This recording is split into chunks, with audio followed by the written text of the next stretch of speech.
Hi friends, நம்ம இன்றைக்கி பார்க்க போகிறது சென்னா பிரியாணி. அதுக்கு தேவையானது வந்து வெங்காயம், தக்காளி, பச்சை மிளகா வெட்டி வச்சுக்கோங்க. அதுக்கப்புறம் வந்து வெள்ளை கொண்ட கடலையை 2 மணி நேரம் முன்னாடி ஊற வச்சு கொஞ்சம் அதுக்கேற்ற உப்பு போட்டு வேக வச்சு குக்கரில் வச்சு வேக வச்சு வச்சுக்கோங்க.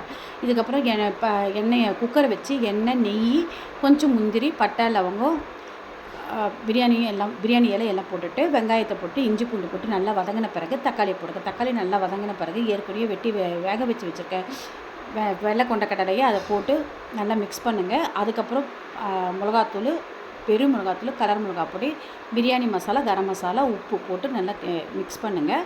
மிக்ஸ் பண்ண பிறகு கொஞ்சம் நல்லா அதுவும் மெர்ஜான பிறகு கொஞ்சம் தயிரும் புதினாவும் போட்டுட்டு இதில் வந்து 1 டம்ளருக்கு அரிசி 1 டம்ளர் எடுத்திங்கன்னா 1.5 டம்ளர் தண்ணியை ஊற்றிட்டு கொதிக்கும் போது அரிசியை போடுங்க. அரிசி போட்டு குக்கரில் மூடிட்டு கரெக்டாக 1 விசில் வரும்போது ஆஃப் பண்ணிவிடுங்க. அப்போ தான் நல்லா கொலையாக இருக்கும். அது ஸ்டீமில் விட்டு நல்லா ஸ்டீம் இறங்கின பிறகு தான் நீங்கள் ஓப்பன் பண்ணணும். சுவையான சென்னா பிரியாணி மசாலா ரெடி ஆகிடும். சாப்பிட்டு பார்த்து கமெண்ட் பண்ணுங்கள். தேங்க்யூ.